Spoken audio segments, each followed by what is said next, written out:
തൃശ്ശൂരിലെ NDA സ്ഥാനാർത്ഥി Suresh ഗോപിക്കൊപ്പം KR ഗോപികൃഷ്ണനുണ്ട്. മാത്രമല്ല, സഹകരണ പ്രസ്ഥാനങ്ങളെ റിസർവ് ബാങ്കിൻ്റെ മണി പൈസ ക്രയവിക്രയമുണ്ടല്ലോ, അതിൻ്റെ ആംബിറ്റിൽ കൊണ്ടുവരണം. കൊമ്പൊന്നും പാടില്ല.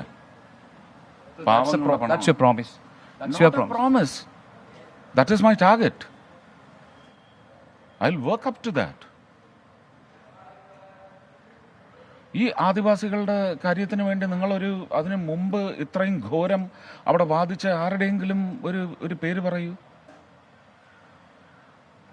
പാർലമെന്റിൽ ശബ്ദിച്ചത് പൂരത്തിന് വേണ്ടി എന്താണ് പറഞ്ഞിരിക്കുന്നത്? ആരാ അതിന് മുമ്പ് അവിടെ അത് അവതരിപ്പിച്ചിരിക്കുന്നത്? അപ്പം മെറിറ്റോറിയസ് എന്ന് ചോദിച്ചു കഴിഞ്ഞാൽ എല്ലാം ടച്ച് ചെയ്തിട്ടുണ്ട്. പിന്നെ ചോദ്യങ്ങൾ ചോദിക്കാൻ ഞാൻ എൻ്റെ ട്രഷറി ബെഞ്ചിനോട് എന്ത് ചോദ്യം ചോദിക്കാനാണ്? അത് ചോദിക്കാനാണ് നിങ്ങൾ കുത്തിത്തിരിപ്പുകാരെ വിട്ടിട്ടുള്ളത്. അവർ ചോദിക്കട്ടെ, അത്രേ ഉള്ളൂ.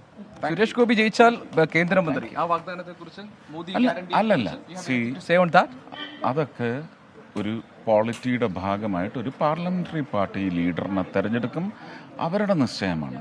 ഇത് ജനങ്ങളാണ് ആദ്യം പറഞ്ഞത്. നാടറിയുന്നവനെ തിരഞ്ഞെടുക്കണമെന്നല്ല പറഞ്ഞ്, നാടിന് ഗുണമുള്ളവനെ തിരഞ്ഞെടുക്കുമെന്ന് ഞങ്ങളല്ല പറഞ്ഞ്.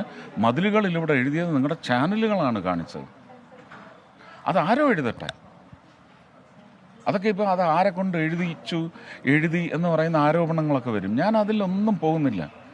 അത് നാടിൻ്റെ ഹൃദയസ്പന്ദനമാണെങ്കിൽ ഇതും അത് തന്നെയാണ്. അത് വരും.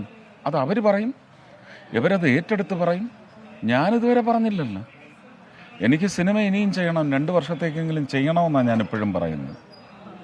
ഒരു MP ആയി ഇരുന്നു കൊണ്ട് എനിക്ക് ഈ കാര്യങ്ങളെല്ലാം ചെയ്യാൻ പറ്റും. UDF സ്ഥാനാർത്ഥി K മുരളീധരൻ പറഞ്ഞത് ഒരു അടിയൊഴുക്കുണ്ട്, ഒരു അന്തർധാരയുണ്ട് CPM ഉം BJP യും തമ്മിലെന്നാണ്. അങ്ങനെ ഒരു കളി തൃശ്ശൂരിൽ നടക്കുന്നുണ്ടെന്നാണ്. അല്ല, മുരളിച്ചേട്ടൻ അങ്ങനെ, ഞാൻ പേര് പറയില്ല സ്ഥാനാർത്ഥിയുടെ. മുരളിച്ചേട്ടൻ എന്ന് പറയുന്നത് ഞാൻ പണ്ടുപോലെ അങ്ങനെ വിളിച്ചിട്ടുള്ളൂ.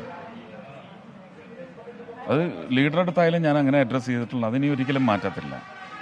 അത് സഹോദര തുല്യമായ മോശപ്പെട്ട പെരുമാറ്റം ഉണ്ടായാലും അത് മാറ്റി ഞാൻ പറയത്തില്ല.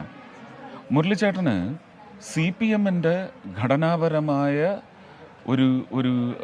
ഒരു സ്ട്രക്ചറുണ്ട്. അതിൻ്റെ ബലത്തെക്കുറിച്ച് അദ്ദേഹത്തിന് വിശ്വാസം വേണ്ട, പക്ഷേ അദ്ദേഹം അവിശ്വസിക്കേണ്ടതില്ല. അത് CPM അല്ലേ, അവരുടെ കാര്യം അവർ പറഞ്ഞോളും. മുരളിച്ചേട്ടൻ കോൺഗ്രസിന്റെ കാര്യം പറഞ്ഞാൽ പോരെ. സിനിമയിൽ അഭിനയിക്കുന്ന കാര്യം മനസ്സിലായി, പക്ഷേ ഈ ഇന്നസെന്റിനൊപ്പമുള്ള ചിത്രം ഫ്ലക്സ് ബോർഡായിട്ട് വന്നതൊരു വിവാദമായി. അത് ഇന്നസെന്റിനൊപ്പം നിങ്ങൾ രണ്ടുപേരും കൂടെ നിൽക്കുന്ന ഫ്ലക്സ് ബോർഡ് വിവാദമായതിനെ കുറിച്ച് എന്താണ് പറയാനുള്ളത്? അത് എങ്ങനെ ഒന്നും ഡിസൈൻ ചെയ്തത് എന്നെ കാണിച്ച് അപ്രൂവൽ വാങ്ങുക ഒന്നുമില്ല.